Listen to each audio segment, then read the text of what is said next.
call to order the November 8th, 2021 meeting of the Westford School Committee at 7 o'clock the dot. Welcome, everybody. Thanks for everyone who came out tonight and those who may be watching at home who aren't because we're not live yet. Hold on. Zoom, just making sure Zoom's up. Okay, there we go. And it's nobody anyway. Okay, so with that, we will start with the Pledge of Allegiance. Whoa. Where are we going? Okay, I'm going to that one. Okay. I pledge allegiance to the flag of the United States of America and to the republic for which it stands, one nation, under God, indivisible, with liberty and justice for all.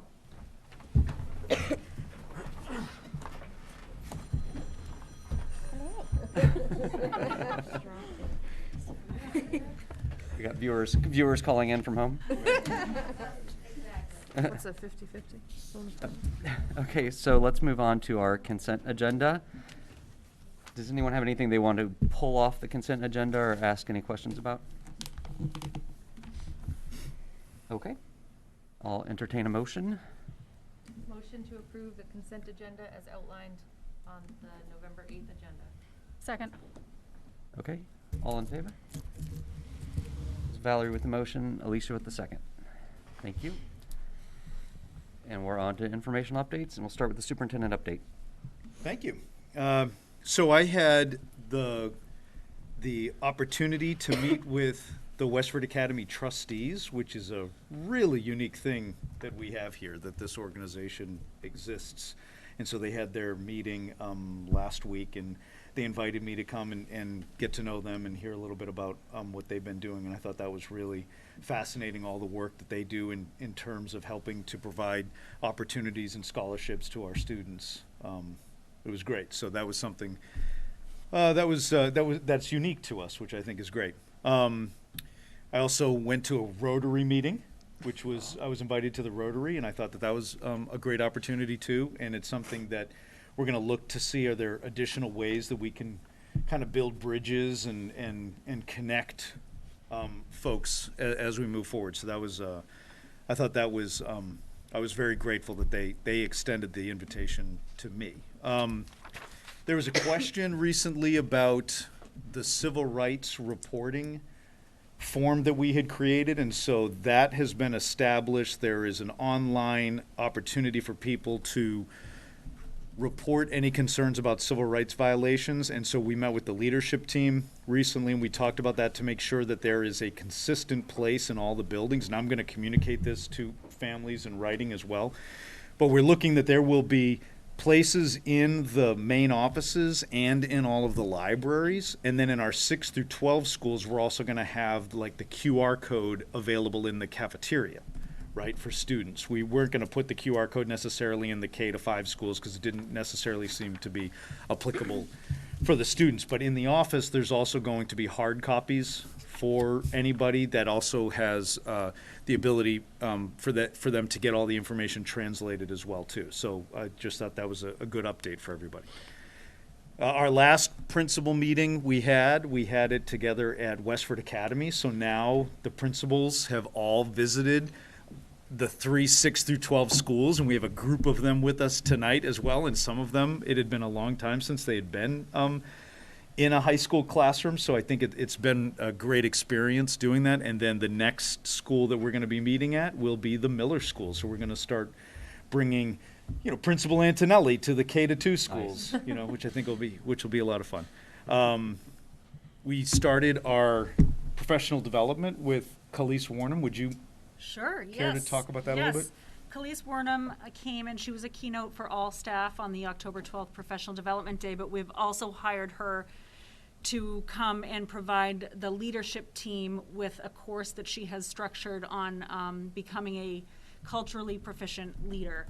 So we had our first session last Friday, and the discussion was so rich. The feedback was wonderful. She's so engaging, so easy to listen to, very down to earth, easy to connect to. So we very much look forward to the next several sessions with her. It's a 10-hour course, and the intent is obviously to build upon our awareness and attitudes and knowledge and skills as leaders, and then transfer that to the school level.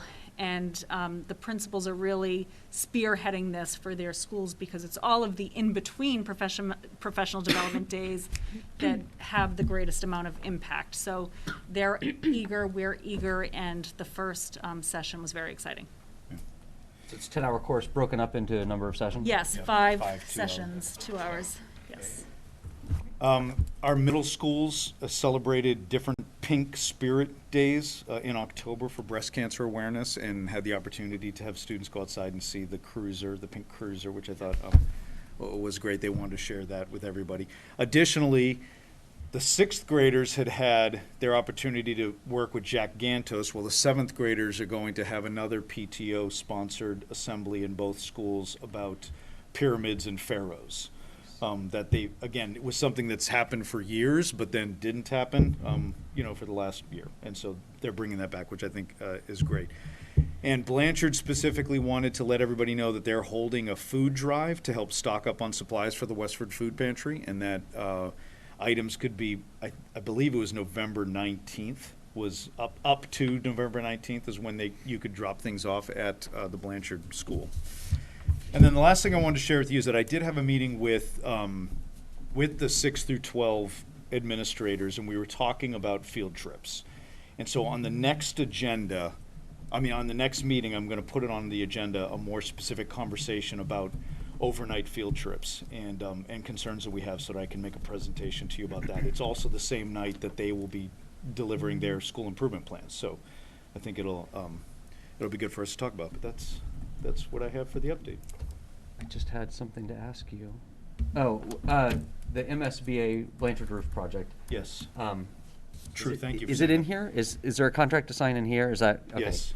And just so an update on that for. Thank you. Yes. So we have been accepted by the MSBA process, and so now we move forward with the feasibility, the design of that roof project, and then we'll be seeking the funding sources for that. But we've gone through that first milestone of being invited into and accepted into that process. That's good news. Chris? Yep, Could I Catherine? just follow up on talking about the building? I know we'd spoken about trying to look at getting a consultancy in to kind of look at the district and other buildings, because I know there's some other school buildings that need urgent attention. I'm just wondering, have we any update on that at all just yet? We do a little bit, and I think Miss Young might talk a little bit about that when it's her turn to share. Love it. Yeah. Glad I asked. That was set up, right? I planted her. Only ask questions you already know the answer to. Is that what we're doing? Okay, thank you. School committee updates. Alicia? Let me start with, if you can't read my mask says CPAC Awareness Month. I am pleased to announce that this is the third annual, November is now the third annual Massachusetts CPAC Awareness Month, which is well timed because I know that the superintendent and the director of student services are meeting with the CPAC next week on Wednesday. And then you can find that information on the CPAC's webpage. And also a new feature this year is on November 20th, we will be lighting the Zakem Bridge up yellow in honor of CPAC Awareness Month, which is a thing you could do and I didn't know. That's super fun. For the policy. I can't call them and be like, I really like blue. My birthday is August 15th. I want it blue. Right, no. You have to have A good I mean, try, but. So the policy update. I have just this evening sent a draft policy to leadership for the policy that had been discussed as to, I want to make sure I say the right name. So a concern was brought forward about notifications from road closures that may happen unexpectedly in the afternoon. So we undertook looking at with Jen Piper, we're calling it the Unanticipated Bus Route Interruption Policy, which is a bit of a mouthful, but there's a lot that happens that might not be a road closure, it might be an accident, it might be weather, et cetera. So that draft is off to leadership for their review, and we hope to bring it to the next school committee meeting for its first reading. Beyond that, we're still moving through the MASC updates with the meeting policy updates. Gloria is working with WA on the Student Advisory Council. Catherine's moving through the MASC. And there was a policy that was flagged by Courtney Moran. I'm taking that one on, so news on that one soon. Wow. Thank That's it. you. It's a lot. It was a That's lot. plenty. Other school committee updates? Valerie? Finance Subcommittee has been meeting. We've received a few dozen ARPA requests, the American Rescue Plan Act requests direct from staff members that have been enlightening to read. Really valuable direct requests and suggestions. And those all get funneled in. We have a meeting scheduled for tomorrow, Finance Subcommittee, that's virtual, and we're gonna get into the weeds on full-day kindergarten, not debating the merits of it or anything, but just to get into the funding proposal outline. Also, an update from Capital Planning Committee. Last week, we had a meeting where the school's FY23 requests were presented, which includes $120,000 for a feasibility district-wide master plan study, a relocation of the Abbott steam kettle, which has been creating problems, a replacement of a commercial freezer and refrigerator at the Miller School, an incline platform wheelchair lift at the Abbott School, and a new electric vehicle for the mail courier. And then the usual requests for technology upgrades, which is, if you remember Dr. Cleary's presentation last year about our new the new flow of technology, the 6th and the 9th graders will get all new Chromebooks, and then there's a few other requests in there for technology needs. Chris, can I, just one thing is that we did, Paul Fox, the Director of Facilities, is going to present at our next meeting, give us a short presentation so that you can see what it was that he had presented to the Capital Planning Committee as well too, so you'll see all of that in detail. One thing is that they did adjust the initial feasibility study to, right now it's a range of 150 to 250 based on what it could be for the services, because if you remember some of the things I've mentioned is that some of the things that we're looking to see, there might be some aspects of it that we could do in-house, right? Okay. There could be some aspects of it that could also be,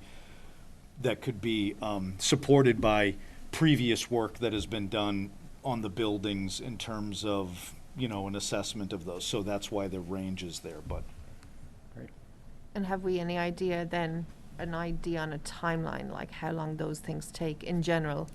So it would go through the Capital Yeah. Planning Committee, and I think that committee does approvals the first week of December, and then it would get on the list for annual town meeting, which could be March, could be pushed Okay. into the spring. Okay. It's also, I believe, on our ARPA list Yeah. requests. Okay. Other questions? Other school committee updates? Chris? I'll just, hey. I was going to say, 4 of us attended the MASC conference this past week, and 4 of us attended virtually. I miss being there in person, but I have to say it's enlightening to hear a lot about what other districts are doing. For myself, most of my workshops that I went to were about equity and inclusion and recovering from the pandemic and things like that. So I wanted to let you guys know that, but also open it for the other members to share what they took away from the conference. I want to be there in person because Wi-Fi and kids don't work with the conference. No, it was awesome. It was my first time attending, and it was really interesting. And due to some technical difficulties, I ended up kind of switching last minute, and just going into one other or 2 sessions that were up and running. And I probably could have happily sat in all of them. There was some really interesting stuff, a lot of DEI stuff. There was a really fascinating one on literacy in how to have a really solid literacy system within a district. And it was really, really interesting stuff. So road trip next year. And we had a shared spreadsheet. I copied all the sessions. I'm like, let's try to get some coverage, And I was the last one of the spreadsheet, so for each block of time, be like, oh, that's really good. Oh, Catherine's going. Oh, Alicia. So I would just take the last, the one that nobody wanted. So I don't have as much to talk about because mine are a little, a little more dull. But just as important. Just as important. Just as important. And some of us may or may not have downloaded every presentation that they put up, so they go back and read them later. I think the recordings are available. There are recordings Yeah. available as well. Even if you yes. didn't register for the conference? No. That's why I wondered if they would No, you only, had to yeah. have registered yeah, for the that conference. makes sense. MASC, Massachusetts Association of School Committees, for anybody who's wondering. Because I don't think we said that. Oh, and the other update, I think, well, it's not an update, just to give a heads up, both Chris and I attended, there was Girl Scout Awards yesterday for silver, bronze and gold. And it was so nice to be in and see just the breadth and range of subjects and topics that these girls had covered. And it was just lovely, a really lovely way to spend the afternoon. I brought my 2 girls with me and they have since been asking me, what do the Girl Scouts do and stuff? So Alicia, I'll be talking to you later. Yes, please. It was lovely. Yeah, it was great. I definitely recommend going when they do these presentations in Yeah, the future. it was awesome. And then I'll just say that, so kind of exciting news for Westford is that we have grown enough that we are now going to be a 7-precinct voting town. So there's going to be a new voting precinct. And so Town Clerk Patty Doobie has put together a working group to say, okay, what does that mean for the actual like poll locations? Right now we have 5 poll locations for 6 precincts, all of which are at schools. And so I'm sort of trying to represent the school's perspective on that working group. So today, and so there are lots of things on the table, right? You could combine, we already have 2 voting at Abbott, 2 precincts. You could do more consolidation. I know that's something some people talk about, like, some of these schools have room for more than 1 or 2 precincts, so you could reduce the number of locations. Everything's sort of on the table at this point, but we do have a pretty compressed timeline because I think we have to tell the state by December 31st where our voting locations are going to be, and that has to go through select board approval, et cetera.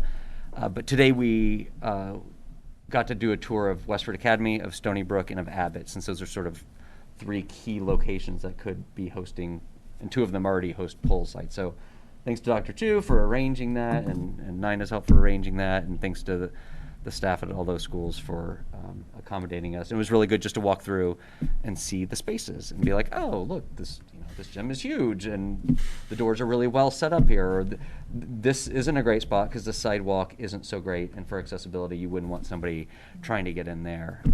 And so we'll see what happens. But that working group's ongoing, and I think in the next month we'll have, you'll be hearing where the new polling location. So just a warning, your polling location may change. May change. And That's right. that will be hard for some people, but it will be okay in the end, because it will be in Westford. I'm sure of that. And it'll be exciting. You might get to go to a school you've never gone to before, and so that'll be exciting.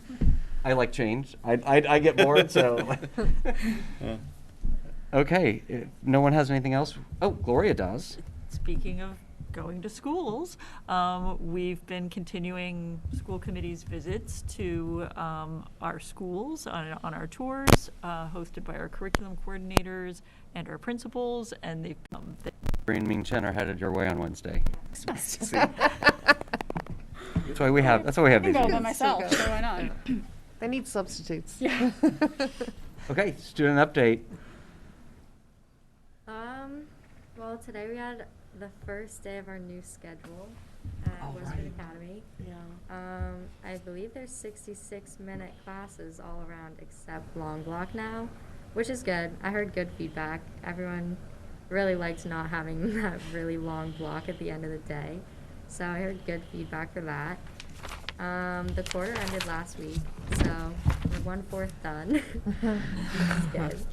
Yeah, we had a lot of tests this week with the quarter ending, so it just got busy, which is also why we had challenge success this week.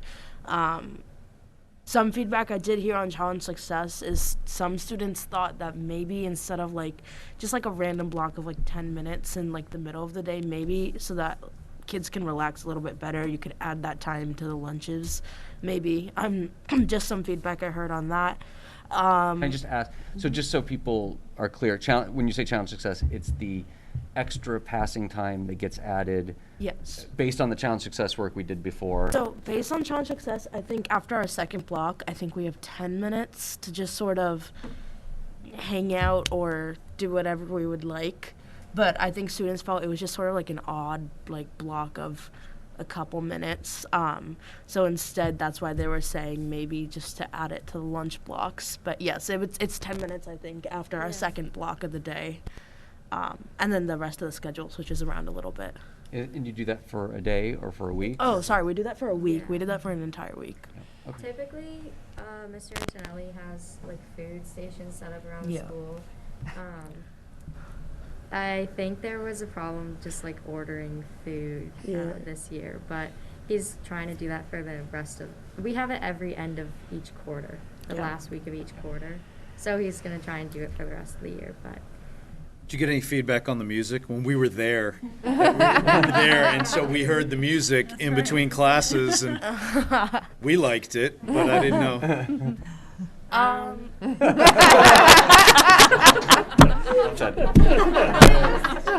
I think the only way to describe it was unexpected. The music. They just played music in the presence of passing time. music was unexpected, or So- the type of music So was unexpected? I think Okay, both because but- I've never really heard the type of music that's associated with my culture was it? being played just like in passing time in Oh, school. Okay. Like I'm not mad about it, but I also just like I have no issues, but I just it was different. And so it was different throughout the whole week. Yeah. No, I think only one day we had during passing time it was music, and I think it was because Diwali was the Yep. day before. Yeah. So they had been playing Indian music through like the passing time breaks. But yeah, it was different. I think people thought it was entertaining. It was good spirited. That's really fun. But I think on a brighter note, the school did a really good job with the celebration of Diwali. There was a lot of students that came dressed. I didn't get the memo, so I did not come dressed. But the school took a picture. And also I see some pictures in general on the walls hanging up of like teachers wearing their cultural attire. So that's nice to see. And they made an announcement at the end of the day. I did hear a little bit of feedback from the students on that, which was it's nice that the school is acknowledging that holiday, and at the end of the day, we do get an excused absence for homework because of that, but some students were, like, making the argument that, I mean, it's only pushing it off a day, and it adds more to the next day's, like, work, and sometimes that's just not an option for you because you have too many tests going on or whatever you have going on the next day, so I mean, even I know, like, I was still stressed, even though I had an excused absence. Like, I had to go to the temple and then come back and finish my homework and stuff like that. And so that was some feedback I had heard that possibly even because we have such a huge population in school of people who celebrate this holiday, possibly, like, a day of no homework, which I know it sounds, like, harder, like, said than done. I mean, easier said than done, but that was some feedback I had heard from the students.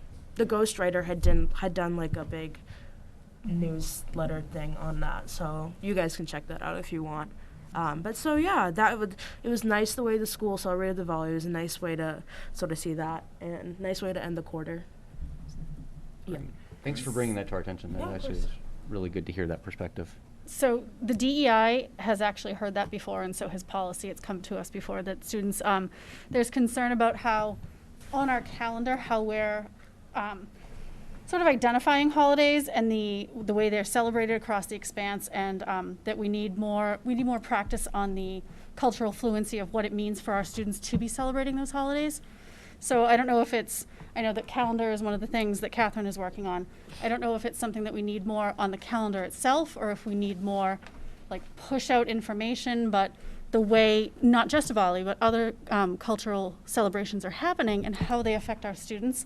I think we need a little bit more practice as a district on getting that information out, because sometimes it does mean an obligation to go to a religious house of worship. Sometimes it's just a family obligation, but I think, that's one of the things that the DEI had started to look at last year, and then COVID and remote and everything else, that we should probably take another look at that across the board for all of the celebrations. Yeah, we talked about creating an interactive calendar. Yes. Right? So Yep. one that, as opposed to just the one piece of paper that we have that has things circled on it and squares and triangles around it, and people are, you have to then check to see what that means by looking You gotta someplace else. translate, yeah. Whereas if we could create an interactive calendar where you can actually click on the day and then get a little bit more information, which is something that we're working on, yeah. And I think it was about 3 or 4 years ago that we redid the calendar policies and religious observance policies. Were you on? You're on policy then. We did that, yeah. And so it is good. Like, it's coming around again. I think that was a really good upgrade then, and I think Yeah. that's like we've had a few years to sort of fit with that, and I think it solved a lot of problems from what I can tell. But it's good to actually to revisit it now and be like, Yep. okay, what would we do? What would we tweak? Or it may not be a policy change, like you said. It could just be, how we implement or how we do calendar. So it's a good conversation. I mean, I think it is important feedback for us to see how the procedures that we put in place operate in action. I mean, we can tell students, as Magna's explaining, that you have an excused, evening from homework, but if that just means that homework is piling up to the next day, and that's making it undoable, well, then it's not really an excused evening. And we've heard similar feedback sometimes from students where, with the exam policy, if you have too many exams in one day, that you can push an exam back. But if that is going to create a domino effect as well. So I think we have to listen to the students about how the policies and practices actually work for them in how it gets integrated into their lives and in their family lives. And I think that's important feedback to consider. Yep. Good. Anything else, students? Okay, thank you both. Thank That was you. great. With that, we will move on to our 7:25 agenda item, which is public comment. So if anyone here or anyone at home, if anyone's here has any public comment, you can come to the mic. Anyone at home, raise your hand on Zoom. Those are the ways to give public comment. Just a reminder, public comment is a chance for members of the public to come and share their thoughts on matters that might be before this committee. And so what we do is generally we will listen, and then we're going to take that in. And so we're not going to have discussions of deliberations of those matters with you right then, but we take it in, and sometimes it gives us food for thought for questions and things we want to ask when we actually are discussing those items. And so I'm not seeing any hands at home. I'm not seeing anyone running up to the mic here. So with that, I'm going to move on to the next agenda item, which is the COVID update. Great. I'm assuming that you probably noticed, but if you didn't, the nurses added a column to our dashboard, specifically showing the number of test and stay tests that were performed. So last week, we did start the test and stay program. I did receive feedback, positive feedback. I didn't get any concerns about it from the people who were participating, which was good. Just about how it worked coming here in the morning. And so you'll see that they conducted 92 tests. So just so that everybody's aware, that's the small group of students who then tested throughout the week, right? So it was Monday, Tuesday, Wednesday, Thursday, Friday. And so there was a slightly different number too, because there were some students from the previous week who qualified. So that's why the numbers aren't a perfect 15 times 5, right? So it's more than 75 plus. Even though students are school-related close contacts, some people are choosing not to do that, right? So we have people who, the nurses are communicating with the families, letting them know that they've been identified as a close contact, and then helping them to determine if they qualify for test and stay, and if so, then they give them that information. The students come here, they get their test, then they get a piece of paper that says whether or not they tested negative or positive. If they tested negative, then they take that piece of paper back to school, show it to the nurse. It also tells them what they need to be doing, to come back the next day. If they did test positive, which we did not have anybody who did, but if somebody did test positive, then that would give information as to, okay, now what they need to do, clearly not go to school, but they would need to begin the isolation process. So that'll be a new column that'll be added. Our numbers did go down in other during this week, but that in the nutshell, that is really our update at this moment in time. I do have Mr. Antonelli again sent the proof of vaccination attestation out to people, and the number has grown up to 879. Wow. It's just over 50%, right? So still we have 15, I think it's 1549 students at the high school, so we're still not near the 80%. People have been asking, well, what are you going to do in order to verify this? And so there are ways that we're going to do this. We want to see if we're at a point where we would need to start that process, but whether we access MIIS, which is the database, or whether we are asking people to provide the proof of vaccination, these are all the options that we have at our disposal when the data warrants it. Mm-hmm. Any questions? Yeah. Briefly, Chris, how long is it taking if a family does show up for test and stay, right? How long from them to show up to when they're good to go to school? So the test is 15, they have 15? to wait 15 minutes, Okay. right? So depending on, there has been, in the mornings, when it first started, there was a little bit of a wait, right, with a number of people showing up right at the exact same time. But they set a timer with the test.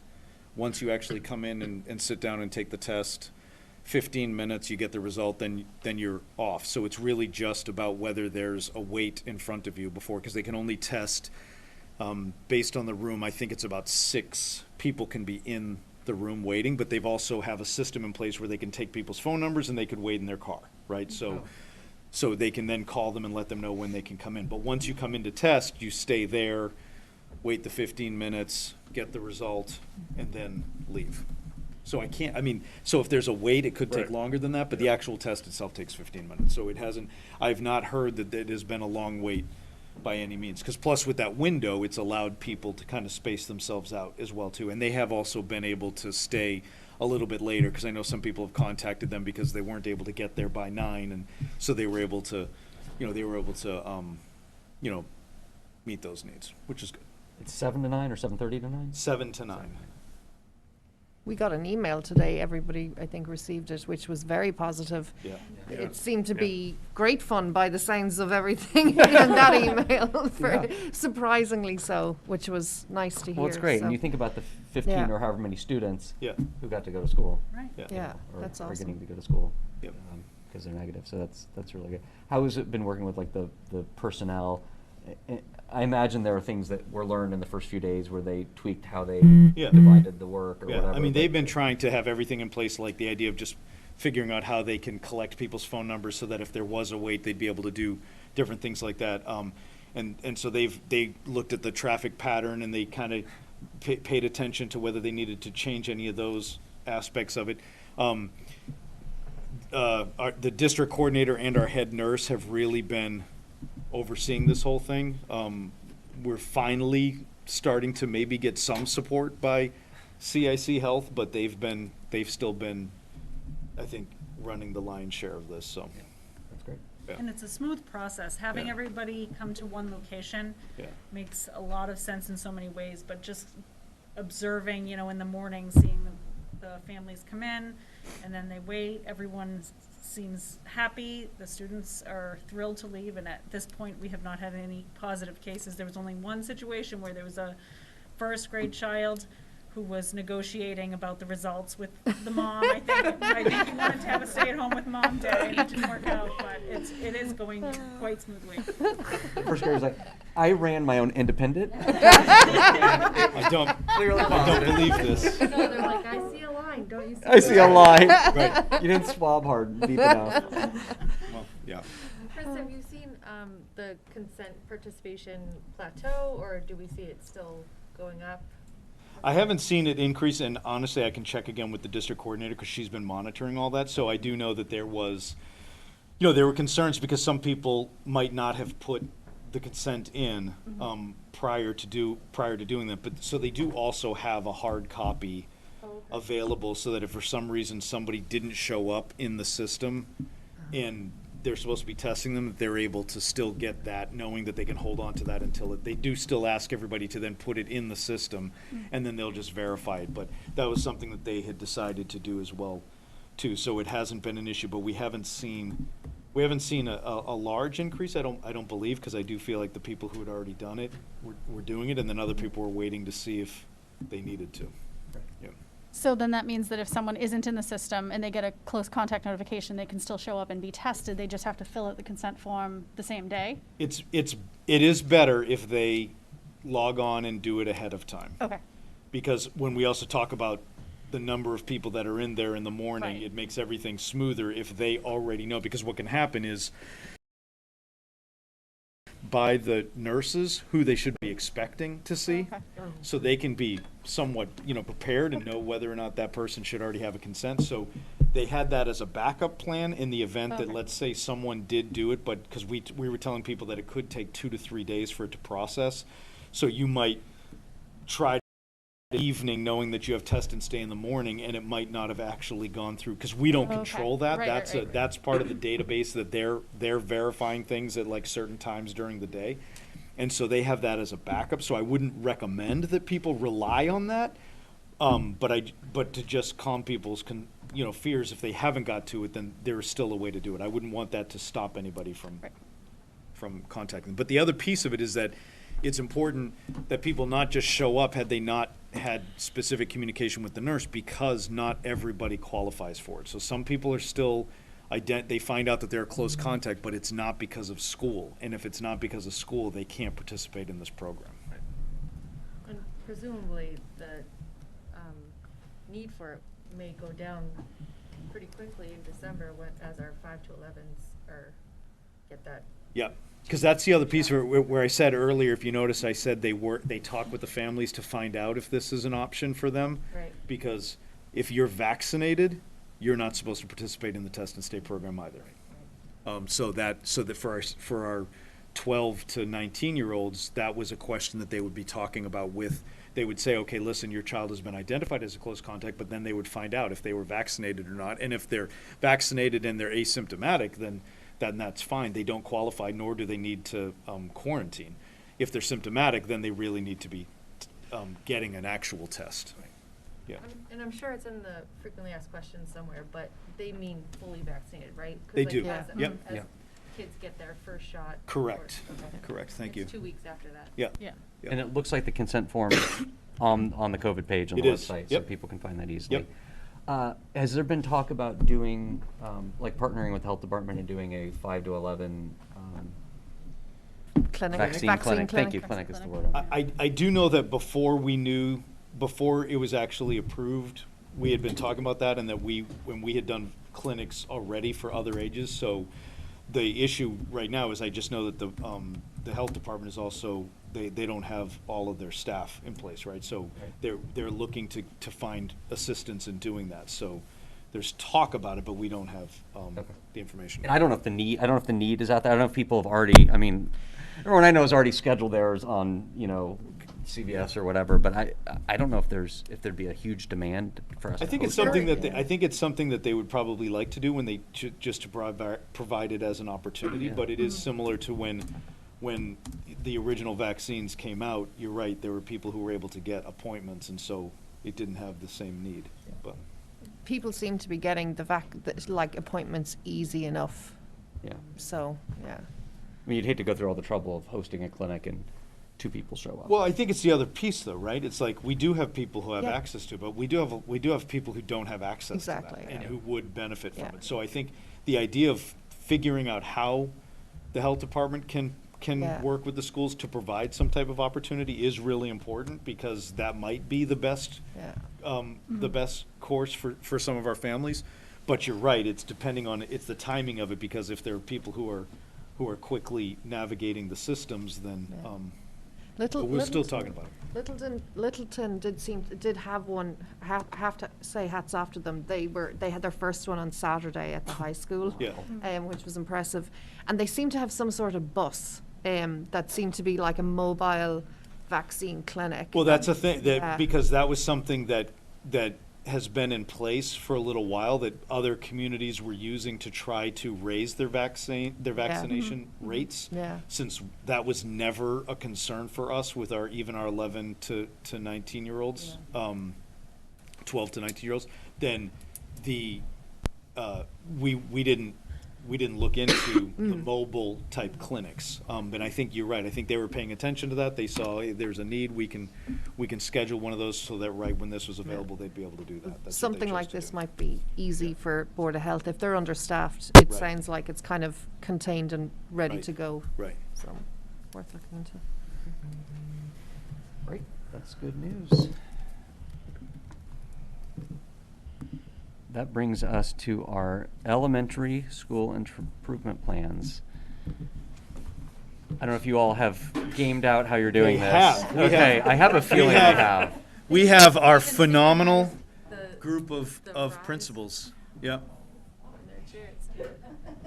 Thank you so much for coming out. Yes, we do. Oh, okay. Yeah. All right. So I do know that they have a game plan. They've communicated. If you had a chance to read through the plans, you saw that there was a great amount of consistency there, and they decided to all come here together and Wow. present to us. So Talk slow. I'm going to step out for just a minute. Talk slowly. I'll be right back. I don't want to miss anything really good. we present our wonderful pre-K to 5 principals. I thought Kevin was gonna That's right, start. slash. Slash You know- area servers. He says. You know what would be helpful? Can you, I know, well, I'm assuming that we're on Zoom still too. We all know you, but anybody watching might not know who you are, so would you all just introduce yourselves and what school you represent, and then we'll let the speakers take off? Sure, I'm Kevin Lacoste. I'm the principal at the Robinson School. I'm Sharon Kelly, I'm the principal at the Chris Foley School. I'm Chris Sardello, the principal at the day school. Susan Dubois, Navnasset School. Lori McDermott, principal of the Abbott School. Melissa Boylan, interim principal at the Miller School. And so I guess I will go ahead and do the introduction. Since apparently that was my role tonight. As we did last year, we collaborated as a pre-K to 5 group of principals on our school improvement plans. Many of the things that we were working on collaboratively, and so we felt as though going into this year is also bringing its new challenges, and many of the same elements that we're wanting to address, we are addressing together. So we're going to go ahead and talk about the 3 goals that we're going to focus on for the year. We elected some spokespeople. Yes, thanks, Kevin. So I am going to talk about our first goal for across the 6 schools of our goal 1 of social emotional learning, which you know is near and dear to all of us, and we do it in a multitude of ways within our buildings. We do some of the same things, but yet each school does some of its own unique things. So our goal is that all students and staff will implement the strategies and tools to continue to build social emotional competencies needed to be successful members of the school community, and beyond. We will continue to build on the motto, sense of belonging, in all of our schools. And first, we would, as a team, like to thank you for the addition of our shared adjustment counselors at the pre-K to 5 level.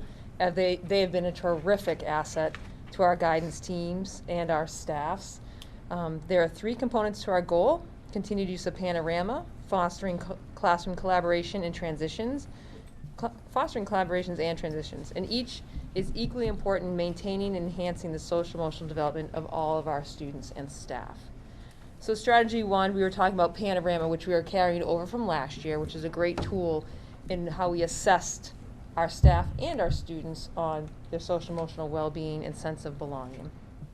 And we'll continue to utilize this platform throughout the year.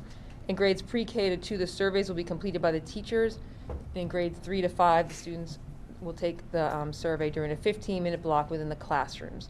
And we're going to work this year together to streamline how will that be given to our students to make it accessible for all, so that if one classroom's reading it, every classroom's reading to the students, they all have a better understanding of what the questions, can't see with these on, with what the questions are asking.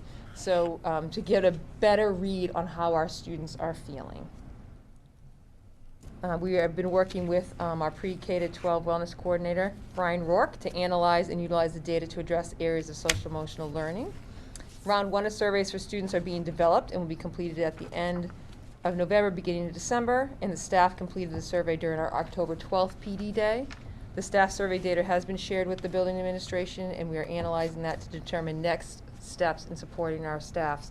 And at some of our faculty meetings, curriculum meetings, and PD, we're building in self-care for our staff. It's so important and valuable that we recognize that for our teachers and all of our members of our community, to give them some time they need to either focus on something for their classroom. I know we took a hike on the Robifully Trail. Other people had just sat down together and had a light conversation about nothing. And so those are the important things we're weaving throughout our curriculum meetings, faculty meetings, and our professional development.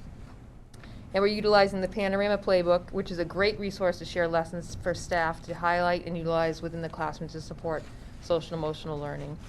Our second strategy out of our goal is fostering collaboration to build a classroom community. And for those of you who have visited our schools, you see that. There's no set lesson like this is our classroom building lesson. It's embedded within our day. Every lesson, every minute of our day, walking through the hallways, you'll see any of us, you'll see our staff, you'll see our kids greeting each other. So that's fostering that sense of community and collaboration in a very simple way of just saying hello and walking down the hall and going back to class. We're maintaining our classroom sensory tools and calming spaces. We utilize read-alouds to maximize on teachable moments, exploring the SEL themes. We're providing opportunities for some of our students to partner with older students, such as through the Ghosts and Goblins program. Promotion of school-wide activities, such as our compassion projects, food drives, mitten drives, hat drives, book drives. Starts with Hello Week, the Great Kindness Challenge, and other things that we embed throughout our use of our student councils and our PTOs through our schools.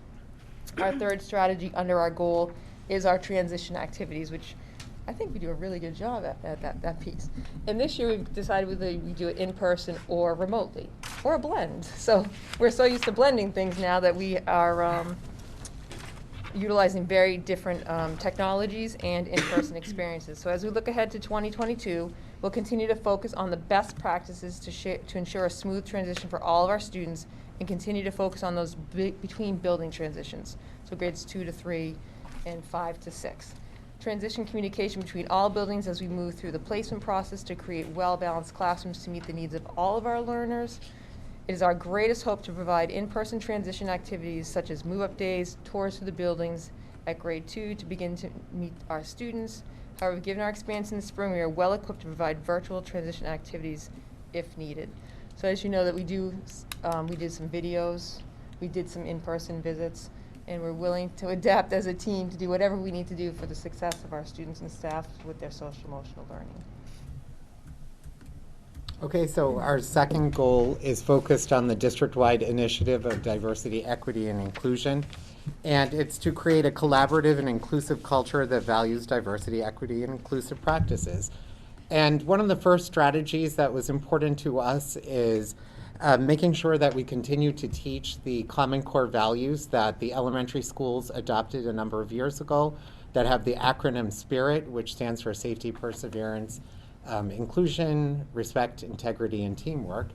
And obviously with diversity, equity, and inclusion, that's inherent in some of these core values that we have. And these core values are taught in classrooms during morning meeting. Also become topics of discussion in all school meetings. They could be done through read-alouds at those all school meetings or in classrooms and in guidance lessons as well. The basic idea is we want to make sure that we are including everyone, and there are a variety of different children that are in our schools, and it's becoming increasingly more diverse every year, and we're really proud of that, and we want to make sure that we're celebrating them, all students, and including them as much as we can. The elementary leadership team obviously is participating in the district-wide professional development program that Dr. Cleary discussed earlier this evening. We also had the opportunity to dive into a book at our Leadership Institute in the summer called 5 Practices for Equity-Focused Leadership. And that's something that we may continue doing with Dr. Warren as part of our professional development opportunity. With that, we are going to learn how to facilitate discussions focused on identity, equity, and inclusion, and hopefully incorporate some of the practices that we learn through that book study. Additionally, all of the administrators, including the elementary leadership team, are part of the Diversity, Equity, and Inclusion Committee, which I think is an important way for us to connect with other schools and community members to show our allegiance to this very important district-wide goal. We're hoping to get more teacher representation on committees, and it differs in every building, but the more we discuss these practices, we're hoping more and more teachers will come on board with that. We're hoping to share updates and resources with staff and families via faculty meetings and our staff and family updates that we have in the weekly newsletters and in emails and so forth, to make sure that we keep that collaboration and communication open. And then also, we want to encourage participation by staff, including whatever we do in professional development during faculty meetings or during PD sessions, but also possibly encouraging teachers to participate in book studies as well. Okay, and then the last one is about building culturally responsive school and classroom libraries. So that means book collections that reflect our culturally diverse characters and families and backgrounds. And these curriculum materials and instructional practices are inclusive of diversity that's not just measured by the DESE, which looks at race, but also diversity in learning abilities. Highlighted with CPAC Awareness Month, that's certainly very important to us as well. Of course, diversity in race and ethnicity, and socioeconomic status, and family relationships and structures.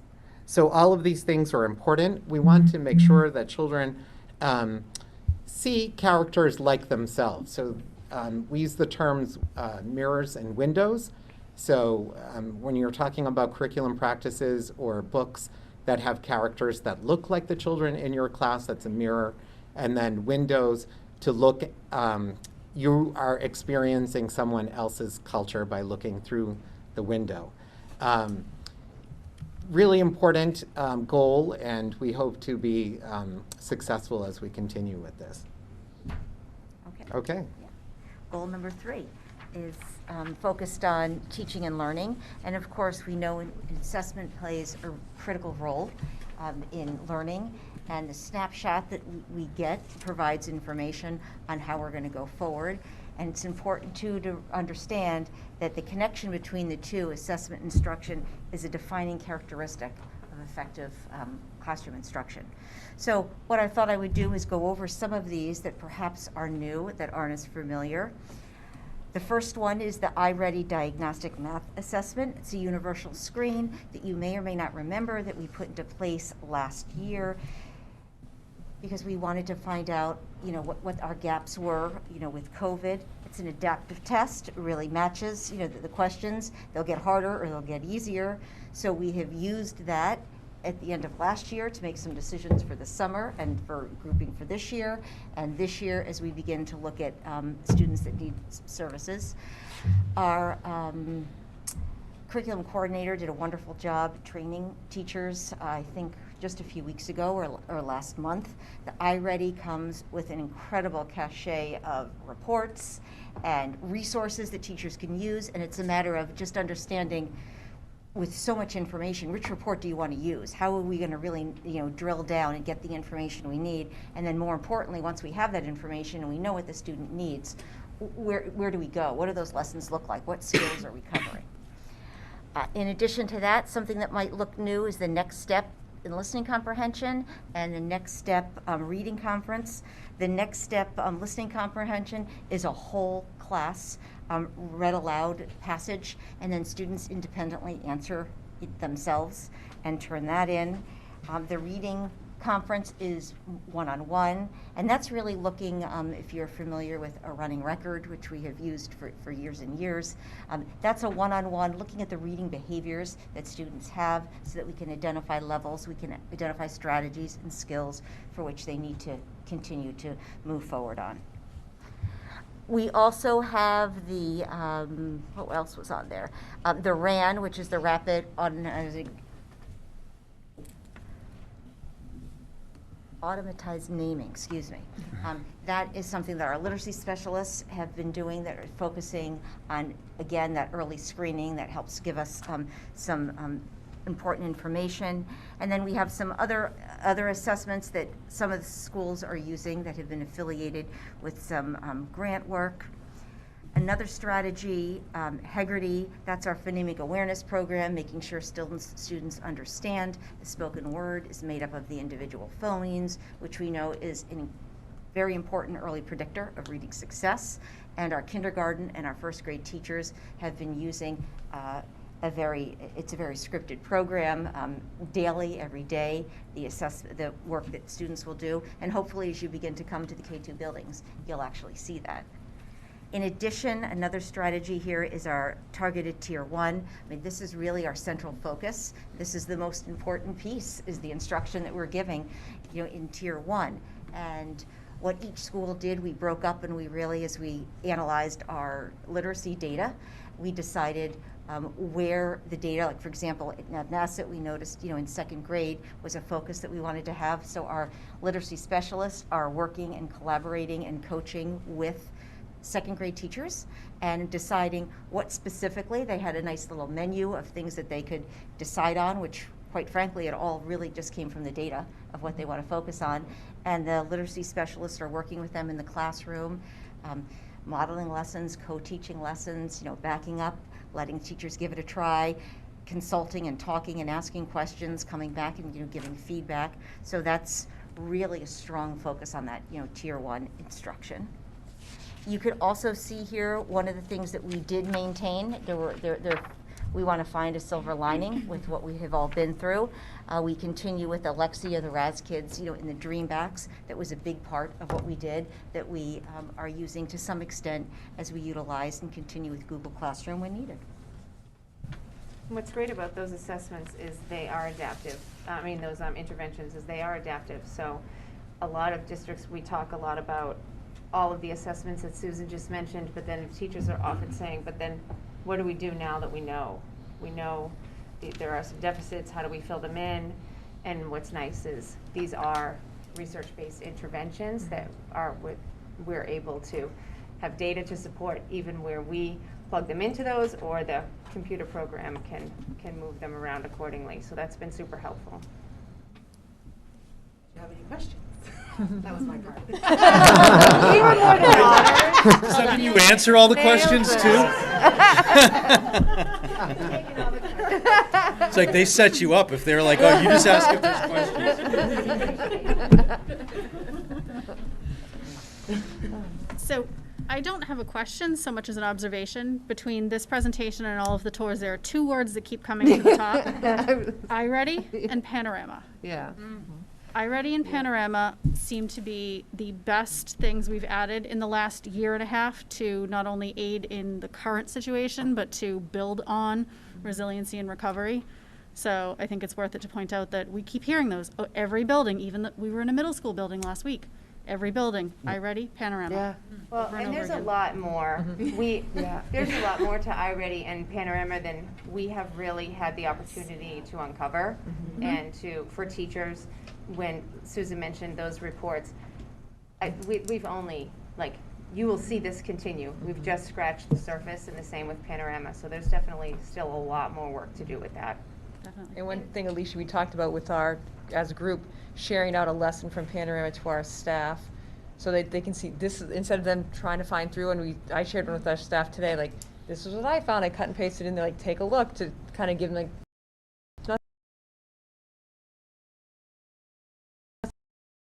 are really getting them on board, not to add something else, but just say, how can you weave it into a thing? So if we go and give them one to try, we got them for them, just give it out. Or I know we all model things too in our classrooms too to go on doing around. So it's that piece of integrating it more into the classrooms. And just to take it back to what we have influence over, can you remind me how those are paid for? Are they grants right now, Panorama and iReady? Yes, both are grants. And do they sunset at some point soon, or? Do they, I'm sorry? Sunset. Yes, well, yes, so I mean, at some the Right. coordinators have submitted their budgets to me, and of course, all of these are on there, so we just had and figure out how to continue funding. Okay. Well, to those, and obviously for up, they're being used, so I know, do we expect that, like, Well, we've coming seen the together. literacy specialists in the classroom working with some of the third grade teachers who, as we're saying, the second graders coming up were maybe missing a few gaps and stuff, and that was fascinating to see that day. That collaboration going on in the classrooms was. We also saw fabulous. a lot of the folded in SEL. One classroom I walked into, every table had a fidget on it, which just made me so happy. And flexible seating and kids moving around the room. And in Lenore Kost's classroom, she had them doing like a, what's it called, when you look around the room for something? Scavenger. Thank you, scavenger hunt, a math scavenger hunt. And they were moving around the room looking for their equations. And you would never look at the child and say, this is your SEL work. But this is your SEL work. You're moving, you're collaborating, you're getting a break. And it's been really helpful to see all of that with the curriculum coordinators, because we've never toured with them before. So that's been phenomenal. And getting to talk to students directly. I mean, I got to hang out on the rug and have a student show me how to use Lexia. She was like, this is how you do it. This is what happens when you get it right. And I'll do one wrong just so you can see what happens. I know the right answer, but I'm just demonstrating. So it was great to see the kids in action and let them tell us their stories of how these tools were helping them. And actually those tools which we saw that day was fabulous, how the teachers are able to give that small group instruction. And I can't remember, it was one, they were doing their handwriting using the videos, and they had their headphones on and were just going at it themselves, and the teacher had her small group there. So it was fabulous to see, not just for the student but for the teacher. It's an awesome tool past COVID. I think it's been great too as a K-3 parent, that to see these messages, things we talk about here, and that I could hear from you, and how that trickles down to a parent, right? Like, I think it was last week's teacher newsletter explained sort of the adaptive mechanisms of their assessment was like, don't help your kid. So like we talk about how they're adaptive here, but it's just nice to know that, those messages are trickling down to parents who, let's be honest, are probably not watching us right now and hearing them, right? So that they know, like, this is measuring along with your child, so you don't need to, don't jump in and help them, because then the software remembers that, so. I bet that's happened. My kindergartner got off the bus one day and was like, Mom, Haggerty. Oh my gosh. I mean, like, just right over my head. So it's just lovely to see it, here and know that something's translating for her. Good advertisement. The balance, though, I think has to really sticks out to me in terms of SEL, DEI, and teaching and learning. I think there's a really nice balance across the three that's really appreciated, considering the state we're in right now, coming back after last year. So it's nice to see. And I'm very glad that you're able to see that, because I will say, yes, we've had a number of conversations about it, and I'm not able to articulate it as well as you're able to see it. I don't know what you're suggesting. Right. Well, and I'm really heartened by the SEL includes staff, and especially after the year and a half or 2 years or however long it's been that we've had. And I know this may not be like a setting where, like, have this conversation maybe as frankly as we feel like we could, but I do, like, I'm tempted to say, like, how are we doing? Like, how? Well, can I just say that before they can answer you, I'll just say that I don't know if you're aware, but Panorama has a whole staff piece to it, and so that was one of the things that they have. We've done staff surveys that specifically allow them to kind of give us a sense as to how they're doing, and that's been very telling for us in ways that we didn't have that information, but it's been helpful. do we feel like we can use that information? I mean, We have been able to, yeah. I mean, I would say that it is one of those things that it's a phenomenal tool that's also taken us a little while to really discover how rich it is. And so last year when we first started looking at it, there were so many other things that we're also trying to deal with that we got some of the data. And so I would say when we could see data that was at an extreme, we were able to kind of intervene even with staff if we got information that there might have been a staff member who really just felt disconnected and they didn't belong, we could intervene. But in the middle, we weren't really able to kind of help with that. But now I think we're in a different place where we're coming back, we're prioritizing. Melissa, yeah. I was just going to say, there's so many nice features of Panorama, and you can sort the data. So, for example, I sorted by, how long they've been at Miller School. And so from that results, I saw that we have quite a few new staff, and only 50% of them were fairly low on the sense of belonging. So that triggered to me that, I need to really work with some of the newer staff. And so, we've offered little before school kind of get-togethers and really trying to reach out and make sure that I'm connecting more and more with them to help increase that sense of belonging. So just by sorting by the time that they were here versus grade level or job responsibility, just was able to give me some better insight and give me a goal to work towards. Awesome. So on the staff front, I've asked this in a couple buildings already, but how is your new assistant principal, student support leader working out? Awesome. That has to stay in the budget.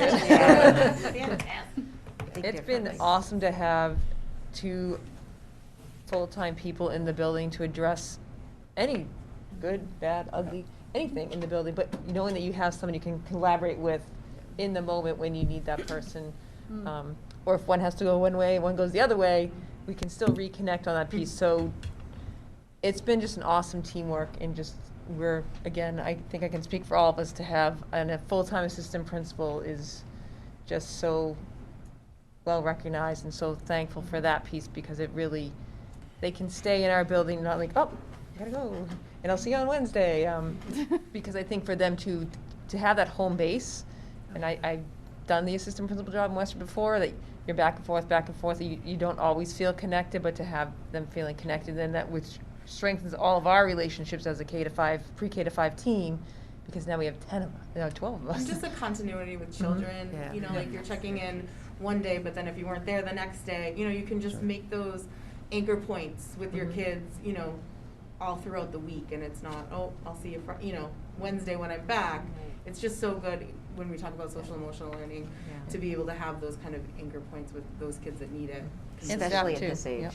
And staff, so that they know that they have, if one's not available, the other may be available, so they have that point too. It's also a huge value, I think, to have the student support leader role so connected to the actual children, which has been missing in the families. So they actually know the students that they're, leading these meetings about. I feel like that's a drastic shift in a positive way. And strengthening our student support team as well, because I'm seeing more collaboration, more meetings, uncovering challenges that they have. So that's been helpful, certainly. Lori? Yeah, I just wanted to make the general observation that I appreciate seeing the collaborative spirit that is behind these plans, and that all of our schools and our principals are working with each other and on the same page and rowing in the same direction, and that these district goals aren't in isolated buildings. They're district-wide goals, and they're sharing a common vocabulary. And our staff and our children, even with the Spirit program being in all schools, the children are developing that common vocabulary. And I think that that's really valuable when those children are then intermingling on, say, the soccer field or at Girl Scouts, that they still have that common vocabulary from Spirit. And seeing just that all of these district values and priorities have been infused into these plans is really heartening. So I appreciate all of the the collaboration that went into that. And I know we've talked about SEL for students, and we've talked about SEL for staff. Please know that that SEL concern applies to our leadership team as well, and we hope that you are able to continue to collaborate and support one another, because we know it has been a very difficult journey through this process for our leadership team. It's just, I wanted to jump on that because sometimes we talk about the unique feel of each building, right? But it's just so great to see where the cohesiveness comes into play too, with these goals. I had a quick, sorry to keep bringing it back to money. I had a quick comment that it was great to see. I know last year in our budget, we had 25,000, I think, for the DEI materials. So I just really appreciate seeing that concretely in here as building your libraries, you know, and not just money that, you know, it's just nice to see it come back in the goals. So I really appreciate that. And since we have you all here and we have like a dozen viewers on YouTube, is anyone still looking for a school advisory council community member? Okay, Miller and Day. And I think Robinson too. Okay. Great, so. One of the things that I thought about was to reach back out to the Rotary, right? Because the Rotary, when I met with them, that was one of the things I had said to them, but at that moment in time, I wasn't sure if you had found people yet. So I think that's something that I can do. I'll kind of connect you with the Rotary, because they might have people who like to do that. Yeah. The League of Women Voters would be another good resource for finding I'm going community to go back members. over the list of all these groups that I've met, and now be like, hey, I got something to ask you. Yeah. Is that for the community position? Yes. For all of them? Right. Yeah. Okay. Yeah, it specifically can't be a Yeah, parent parent, yeah. or a staff member in the school, so. Perfect. I That feel being like- said, another reminder though, and I think this is to people, if there are people who are listening or watching this days later, it could be a former parent, right? So it could be somebody who has children in another school. If they wanted to help with a school that they've been a part of, that's something that they could do as well too. Anything else for this amazing group? I feel like we should be taking a photograph. It's a rare Well, occasion to I see mean, you we- all Well, the good thing is together. it's really. not, I mean, right? Like they actually get together. Well, they do, but we They don't. get see together a it, lot, it's and nice to see. we're all getting together and going on these adventures into all these different schools. So it's like we see each other all the time now, Yeah. which is fantastic. This is our SEL right Right here. here. That's right. Yeah. Here we are.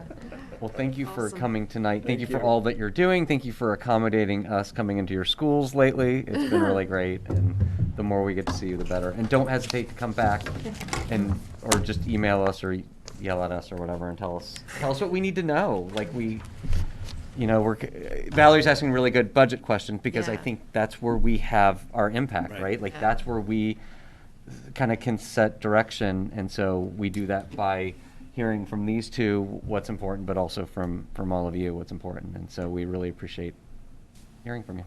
And we know Thank you. it Thank you. feels like midnight, so please feel. Yeah, go Yeah, home. yeah. Don't you stay. all. Go home. Those, Thank you. Those K-5 kids, the time change can be. Yeah, right? So go Yeah, get it's true. some It's rest. really 9:15 right now, Right. so. I do just want to say also, and they did mention this in their presentation as well, but I think it's also good for you to hear that Brian Rourke, who is our wellness curriculum coordinator, he really has done an outstanding job helping us through Panorama, down to the fact that he's been working with them to try to figure out how we can craft future surveys so that it's not on their shoulders, That's right? great. Yeah. And he just really took that on and has become quite the champion for that Yeah. work. So we thank Brian and all of his Thanks, efforts. Brian. Yeah. He's on Zoom right now, so. He most likely is, actually. He is. Yeah, I'm sure. Thank you, Brian. I didn't even know that. I just know Brian. he tends to. Yeah. He tends to watch. He's probably just logged in, but he's probably And that's catching okay, up on too. The Sopranos or Squid Game. Or Yeah, that's something. right. Well, I did. Actually- I tried to reach out to him to ask if he could hear if he could hear them with that. Yeah, so. yeah, good. And he did share a lot of that with us when we were at Yeah, Stony Stony Brook. last week. Oh, that's true, because you've been touring with Yeah. the curriculum Yes. coordinator. Yeah. It feels like the party left. It know. does. No. But Ari's here. Ari's the party. Ari's still here. You're gonna have to multiply your presents by like 7. Yeah, you need to move to the middle. Yeah. Yeah. Can you stop talking to me now? Okay. Get a close-up on for the YouTubers. Yeah, we can. Yeah, we can. I need camera 2 and tight on Ari. Nicely Okay, done, we're gonna move on. Clearly, we need more visitors. We're ahead of schedule We are. We're ahead because of the time change. We're all discombobulated on the time change. It's 1 in so. 9:15. Yeah, exactly. So we're behind. That feels about right now. The next agenda item is the Westford Academy mascot recommendation. So I shared with you a short memo that just really just kind of articulates what's just happened recently in the conversations, right? The information that Principal Antonelli gave us earlier was much more extensive in terms of the research that they had done, and we'll make sure that this gets posted in the packet tomorrow morning so that everyone can see this. But we took the conversation to the DEI team, and in our second meeting, which I had mentioned to you in the last meeting, that I posed the question to the DEI team as to whether or not if they felt that removing the word gray from the mascot and rebranding the image would be an appropriate response to the concerns as they understood them to be. And we had a great conversation about it. Based on that conversation and based on other feedback that I've received from people who have reached out to me on the whole issue, it is my recommendation that the committee draft a resolution that would do that would remove the word gray from the mascot and allow the Westford Academy Ghosts to be the mascot, which supports the unique mascot that it is, that people have connected to, that people are so proud of. It connects it to it connects it clearly to the story connected to Rodenbush, which is what a lot of people have heard, and then allow them to rebrand the image, whether it is a specific image or whether, if we want to encourage them to just use the word and come up with images around that. I mean, there's a lot of different things that we could talk about. I think it would be interesting to leave that to the academy. But my main concern is that while based on the information that I have read and from the conversations that I've had, I've talked with people who were there in 1959 and a part of the process when they became the Gray Ghosts. I do not believe that the Gray Ghost was intended to be connected to a Confederate soldier. I don't think that aspect of the story seems to have as much has as much support to it in the evidence. However, I am greatly concerned that it has now become such a connection, and that now something that might never have been intended to be associated has now been connected, so that there are people in Westford who then will think that, the Gray Ghost, isn't that connected to that Confederate thing, or you have this racist mascot or things like that. And the thing that surprised me more was also the number of other school districts who have assumed that is the story. And so we had great conversations about it. We had conversations in the DEI team about, just because if you don't think that something is true, it doesn't mean that you should necessarily respond to that, right? So, should you hold firm and say, well, no, that's not who we are, so therefore we'll rebrand the whole thing and we'll reclaim the narrative with the title intact and stay the Gray Ghost, but just reclaim the narrative. And my feeling is that is a great educational tool, and I believe in that wholeheartedly as an educator when I'm talking about one-on-one conversations. But this has grown beyond a one-on-one conversation, and so there are certain aspects of this that go beyond our ability to, I think, articulate clearly to every single person who has a question about it as to what we think the true history of the mascot is. So to me, the idea of being able to stay the Ghosts, which is a wonderfully unique mascot for our town, a potential association, and allows us for I think Principal Antonelli's idea about having the time. That would be my recommendation, and I do think it would be important that as a committee, it come in the form of some type of a resolution. I started to try to draft what that wording of a resolution was, and I realized, okay, that actually was not my expertise, and so my suggestion would be, it might be a conversation for the policy subcommittee, because you're really good with language, even though this is not a policy, right? But that might, and if you didn't think that that was an appropriate place to look at it, that is my feeling. So that is my recommendation to you. Appreciate that. We do have time. I mean, I think we can talk about it a little bit now. Obviously, we're not voting today or on a resolution. We don't have language, so I imagine next meeting we'll have plenty of time to talk about it also, and there will probably be public comment at the next meeting as well.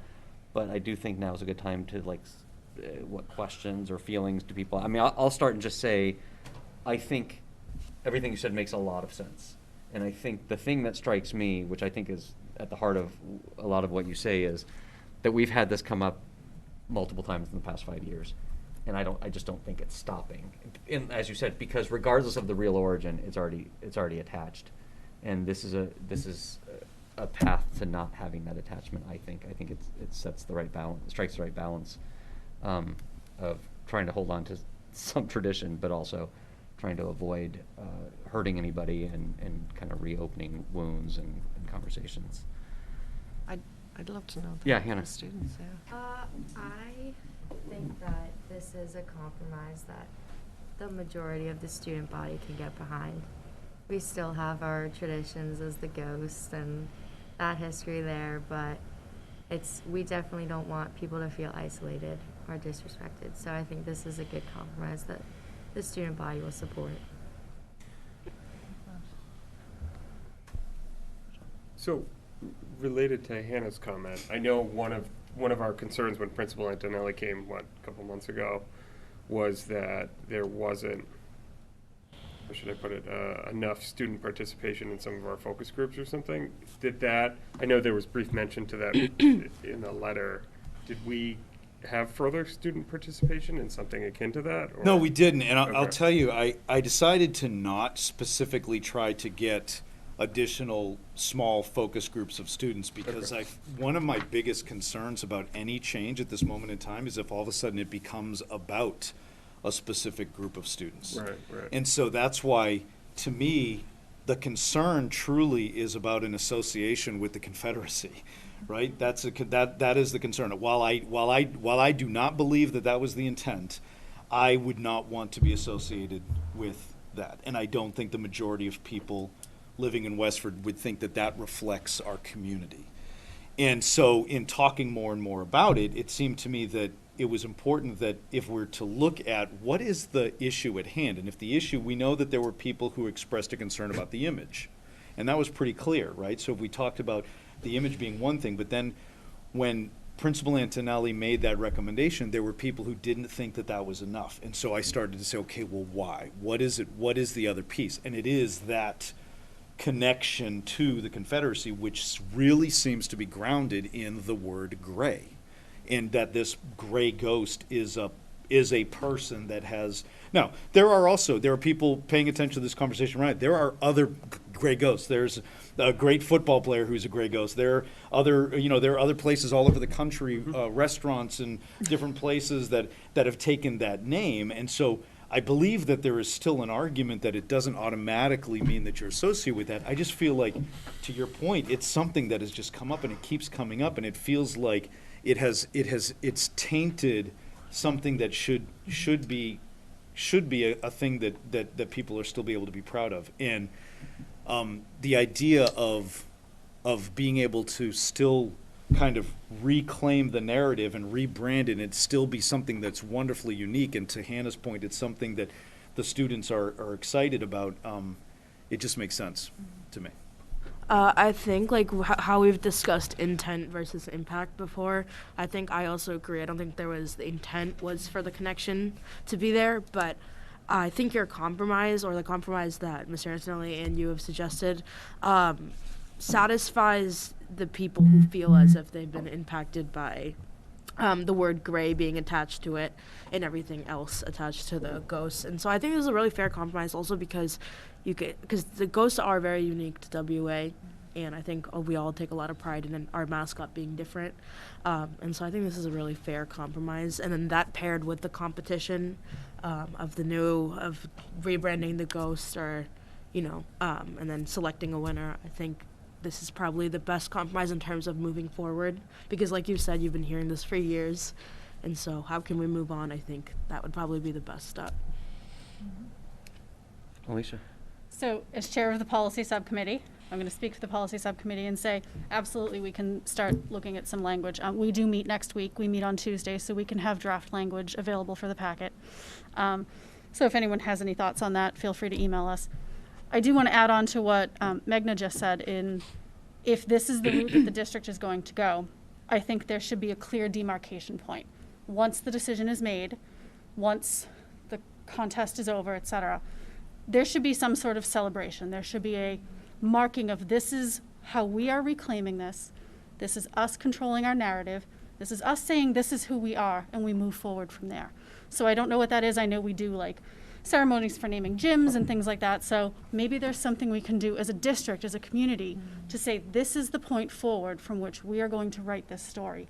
Because if it is going to be a compromise, we have to have buy-in from everyone, and let's make sure that it's clear that this is the community's vision on this. So I think like I love that. I mean, making it a celebration of hopefully unity. And Hannah, you said that you feel like the majority of the student body will be on board, and I think that's really good to hear. And it's not going to be unanimous. It's not. There are going to be people who feel that's not far enough or it's not too far. But that would be my hope, is that it's like we have a consensus that most people say this is a thing that we can be proud of and move on and go forward and join together in that. So yeah, I think how we roll it out matters. How we roll it out to the students. I mean, it's already rolled out a little bit as of right now.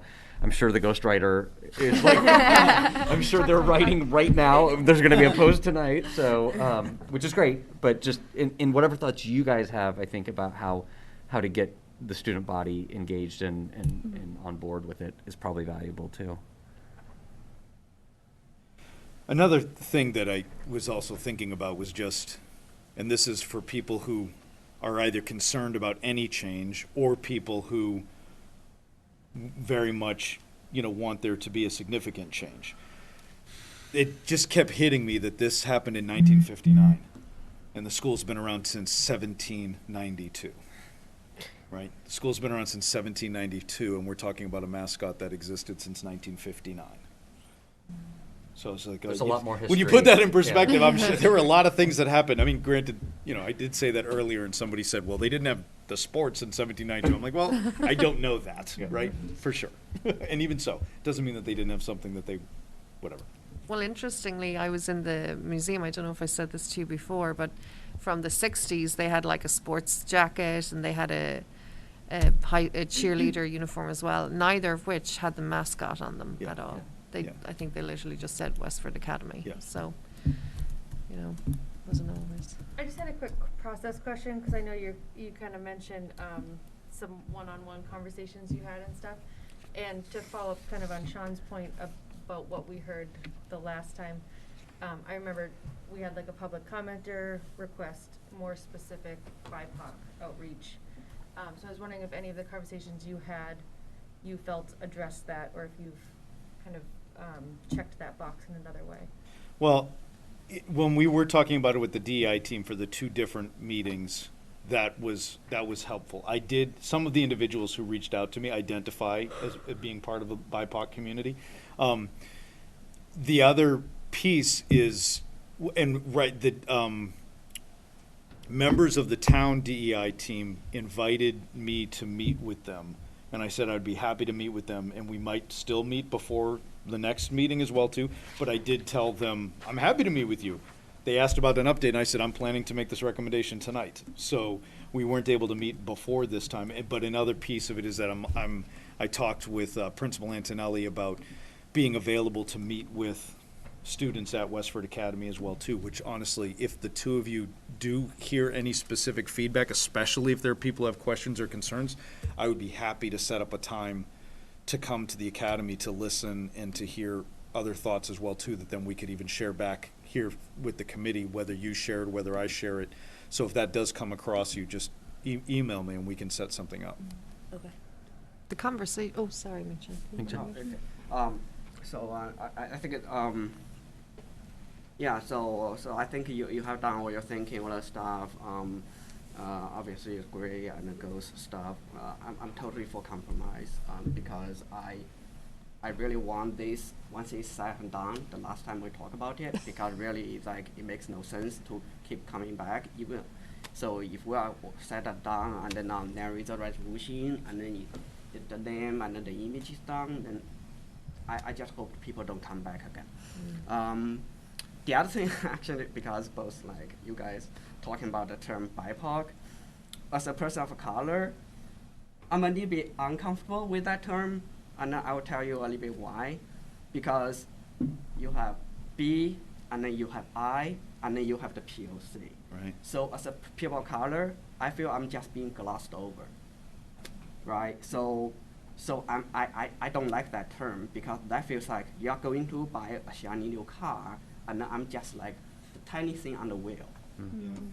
Right. So yeah. So it's just my view because I don't know who coined that term, and then I heard this like more frequently in the last couple of years. I just have different thoughts on that term. And then the other thing is like I don't know, like the term doesn't have logic because when you have B, that's color. When you have POC, that's color. But that's not a color because you could have like indigenous people all over the world. Thanks for sharing that. Yeah, that makes a lot of sense.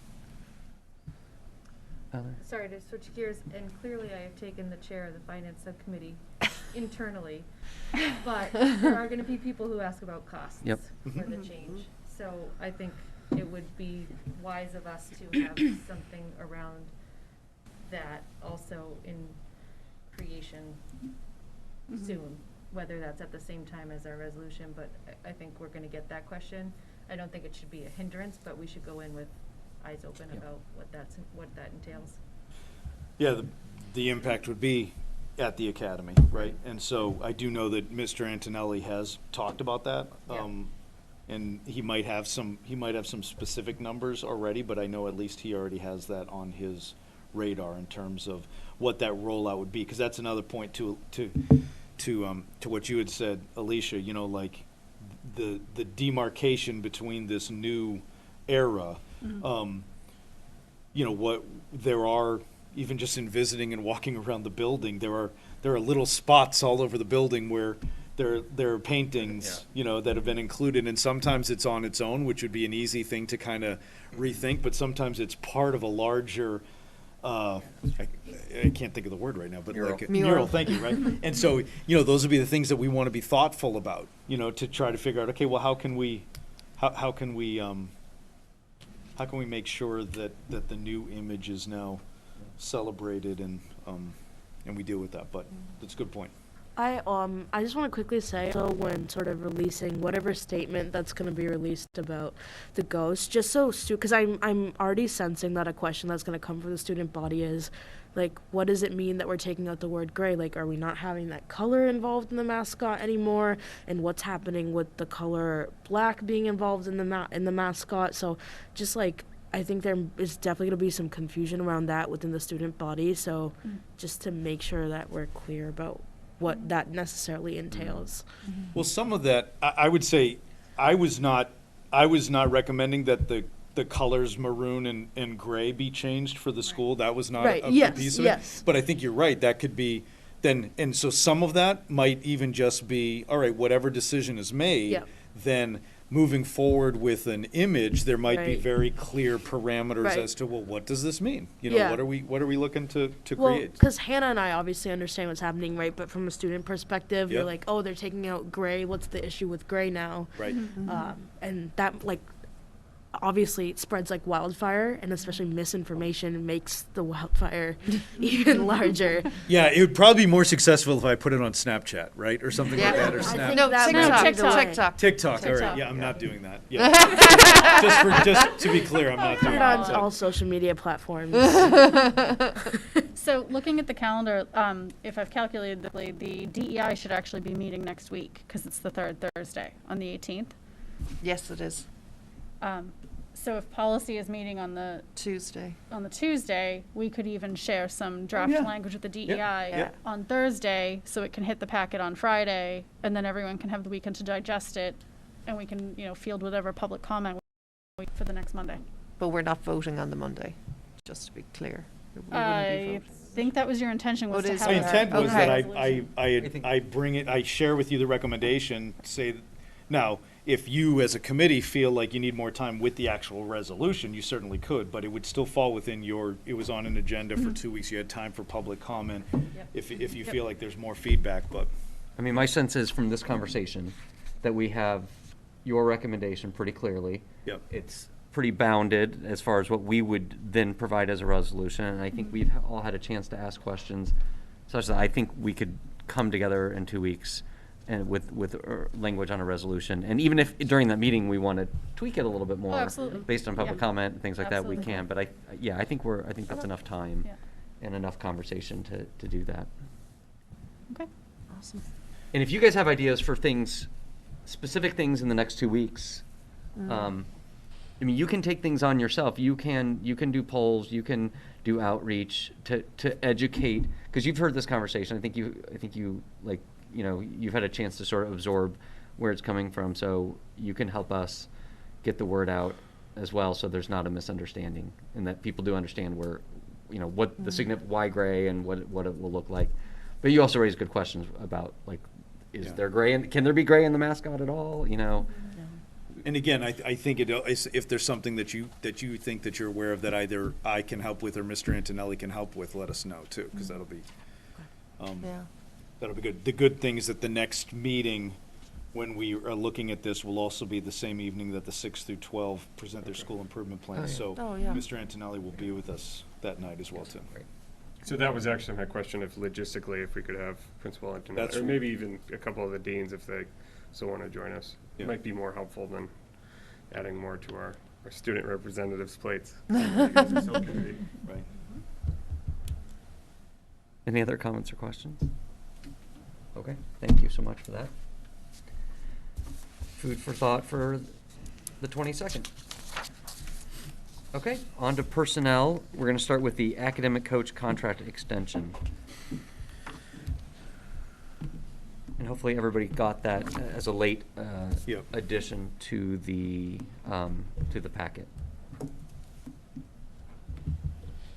Did you want to speak to it? So the response, after we had shared what we were thinking, the language for items the language for in items 2 and 3 reflect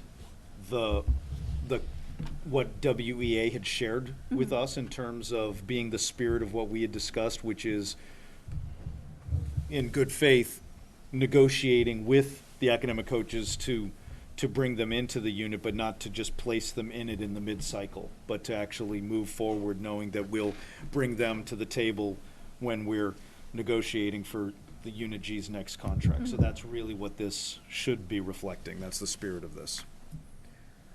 And then that same, we had expressed the concern specifically about the making sure that there were different issues in the new contract that we would talk about, so that everybody was clear as to what the expectation was. Right. Do I have a motion? Motion to authorize the chair to sign the academic coach contract extension as included in our packet. Second. Okay, Sean with the second. Any last questions or conversation? Okay, call for the vote. All in favor? Great. 7-0 unanimous. Thanks for bringing it to us, getting it there, and we will sign it. A quick question for the personnel update. I don't know if are you verbally updating us or it's just? I in the wasn't. packet? Okay. Yeah. I watched. I think it was the last time, but I think it was the last select board meeting, and the town DEI group presented some of the work that they've been working on, and they had a group that created interview questions. From their perspective that they shared with the town HR. So I noticed in the personnel update that we've hired, I think, 7 people in October. I just wanted to mention that, and maybe we can request that list Yeah. of interview questions to include on the school side as well. Oh, yeah. Yeah, great. And there are two person like there are FMLA intermittent, and then the effective date is like 6/30/30/30. You're right. Yeah. I'm guessing It's that's really in the 2022. future. That is a It long. is really in the future. Yikes. Yep. That is weird. Do we know That what should be- That's when your hand. That That's when should your be hand is one. 2022. Yeah, it Key should just be over on the board. 2022. Exactly. So we'll make sure that it's reflected as 2022. Okay. Yeah. It is through, To it's, the end of the year. So the end of the year. yes, through the end of the school year, Oh, okay. which might go till 3030. I feels think like it's, yeah, Feels like it. this time of the We year, don't when it know how gets many snow dark. days we're gonna have. Could I ask you, the school psychologist, so does that mean we now have 2 district-wide that we're hiring? Samantha, sorry, I shouldn't be reading names out. The, Not two. no, so this was, it was part of the grant that Courtney was talking about with that went from .4 to, Correct. So we, Oh, we okay. hired a part-time school psychologist that was added into the FY22 budget. Yeah. But it wasn't a 1.0, and I believe using her grant, she backfilled that remaining FTE count so that it would become a 1.0. Okay. which is also, at this moment in time, we also have someone who is out on long-term leave. Okay. And so that was the other reason why we were like, okay, well, that was the initial need was the .4, and then we found that we had this leave, so we're like, well, we really need to have this supported. So, and then that, when the person comes back from their leave, then we'll be able to have these additional people, well, both of them will be able to kind of recover from the timeline that's been impacted by Okay. having somebody out. Okay. It's a good reminder of, like, we don't think about all the moving pieces, that nothing is static, and that you guys are constantly moving the pieces on the board, and that HR is, I mean, like, it's never static, and there's always. At first, I felt guilty the first time somebody asked me how many employees you have, because I can say we have 4,752 students. Anytime I walk in someplace, Yeah. I'm like, I know exactly how many students we have.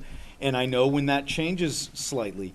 And then I was reminded that we know that we have around 1,000 employees, but the problem is we have people who are on leave who are still employed, and we've had to hire their replacements, so that'll change, that'll shift. And then we have positions that we have that we didn't necessarily fill, and so there is, you're right, there's more movement there, and I was like, okay, that's true. Whereas we don't, unfortunately, if a student is not in school, they don't have somebody go into school and fill that role, which would be nice, right? Like could you imagine that, if we could like have some type of, you'll cover that for, I'd like that for work. right? Go do that for me. There are robots you can send in, so you can send. But we are working on that. Yeah. We are working on that. Motion to adjourn? Are you sure? You don't like the robot discussion? Valerie had a motion. But Second. there's no second. I don't. Oh, Second. Sean Second. seconded. All right. Second. All in favor? All right. Good night.